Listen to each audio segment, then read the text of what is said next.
Aegis Defenders was kickstarted in 2014, and finally, 3 years later, and with the addition of Humble Indie Bundle as a publisher, we have been rewarded with this 2D action platformer that prominently features puzzles and centers around tower defense gameplay. If that previous sentence didn't make it abundantly clear, Aegis Defenders wears many hats. You start out the game playing as Clue and her grandpa, Bart, as they are journeying through ancient ruins looking for scrap from a long-lost civilization. Quickly things go awry as they find a working service robot known as a Kobo that leads them to an ancient war machine known as the Aegis. Said war machine would be very valuable to a certain dictator, so your mission quickly becomes about stopping the Aegis from falling into the wrong hands. Thus, you become an Aegis Defender.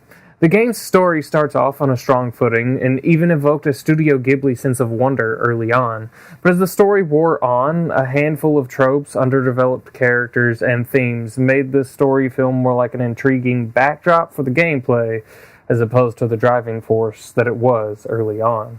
Aegis Defenders follows a general formula. You have your base camp where you upgrade items, talk to teammates, and partake in the game's Hall of Builders, which is a survival mode that lasts as long as it takes for all the Kickstarter backers' names to pass on screen.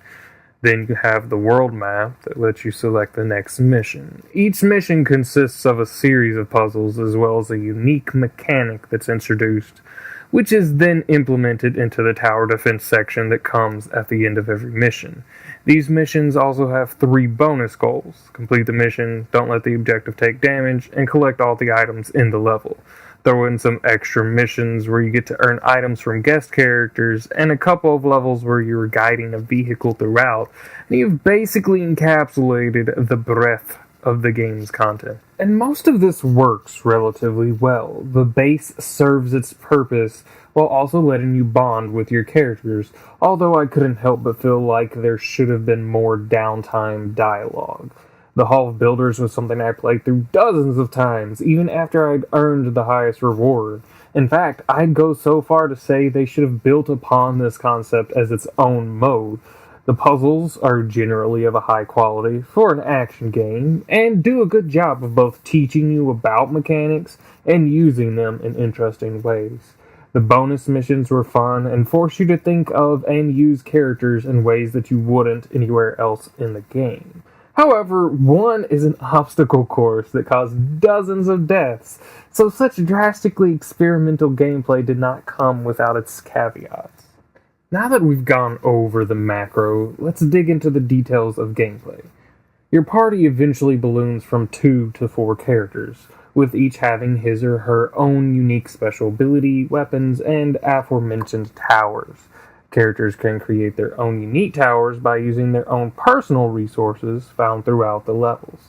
In turn, these towers can be fused together to form new and entirely unique towers. For instance, Clue, a stereotypical archer-huntress type character, can place powerful single-use mines that become spikes when fused together, because of course they do. Fusing these same mines with her grandpa's building block creates a turret that shoots bullets in a cone shape. Fusing with the monk's torch creates a spirit that shoots ice balls that freeze enemies. It's a fun system, even if it makes no sense, that places emphasis on the characters' uniqueness, while never feeling alienating when switching between them. This was undoubtedly one of my favorite parts of the game. As mentioned above, you have a large party and are allowed to switch between characters.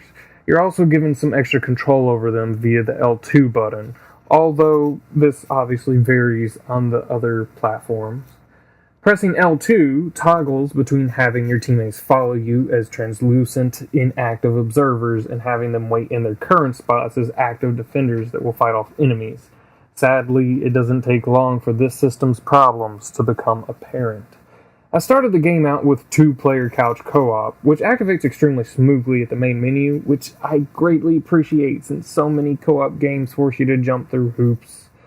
So this problem didn't rear its ugly head until the 3rd party member joined. But after we'd spent an entire level confused and bewildered, we knew that this was one of the game's greatest stumbling blocks.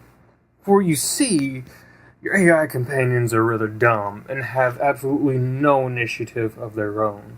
While this is good in some ways, you really don't need their help during the platforming sections other than to stand on a switch every now and then. It manifests itself in the worst ways possible during the tower defense segments. Let's go down a list of their inadequacies. Bonus round! Bart is a melee character, but won't actually move into melee range. In fact, he won't even attack when enemies get near. He just guards. While this can be a life-saving strategy at times, it also means that he can't be left alone because he'll never do any damage, nor will he ever utilize the large knockback inherent to his weapons. Bart is also the builder. While everyone has their own towers, it is Bart that can speed up their fusion and repair them. But Bart won't do that on his own unless you first move him on top of the tower, which largely defeats the purpose. He will not so much as take one step forward in an effort to help you out with these tasks. Similarly, despite having 1 minute between waves, your allies will not help you gather the resources necessary to build the towers that will be needed for the coming wave. Similarly, despite having 1 minute between waves, your allies will not help you gather the resources necessary to build the towers that will be needed for the coming wave. AI companions also go down for several seconds after taking a hit, meaning they can let a copious number of enemies pass them when they're supposed to be defending a lane. The game also uses a color-coded system whereby hitting a foe with the correct colored weapon deals triple damage. But AI allies won't switch to the proper weapon, which makes me break out the vaunted B word, babysit, as in you literally have to babysit these AI companions. Lastly, like any good tower defender knows, flying enemies are the most lethal enemies of them all. And thankfully, your AI allies will not go out of their way to defend against flying enemies. And since the game doesn't bother to tell you when flying enemies are coming, or where they are coming from, you just have to be on your toes and watch the whole map by yourself at all times.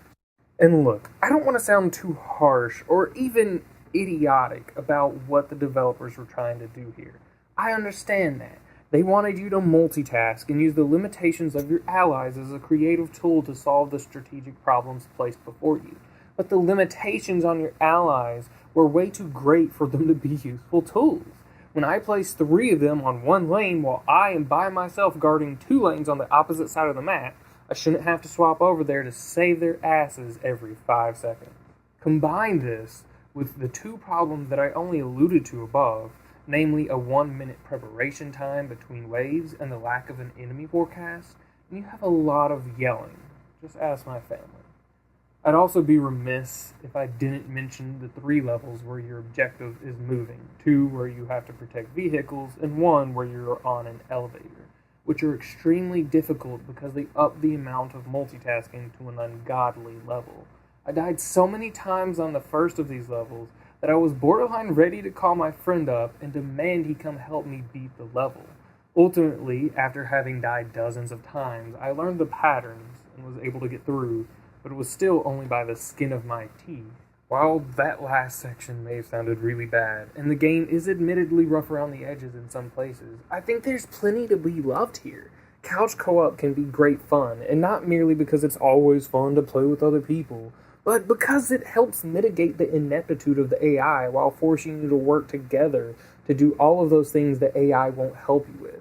Who would have thought that actually being forced to work with and help other humans could be pretty fun? Moreover, while the game is very difficult, there really needs to be a difficulty level lower than normal, it can be extremely rewarding to simply beat many of these levels, and much more so to actually earn all the bonuses for each level. Tower defense games, especially ones that are mashed up with action elements, have always been a darling of mine. At their best, they combine strategy, skill, and multitasking into this beautiful mess that I absolutely love. Not to mention the mashup's relative rarity keeps them fresh. But even with these rose-tinted glasses on, I must admit that Aegis Defenders' unyielding difficulty makes it a niche product. In this way, I think the Aegis is an adequate metaphor for the game itself. When seen only from the outside, its inherent danger belies a core that's worth so much more. You just have to fight a bloodthirsty dictator hell-bent on destroying the world's order to uncover it.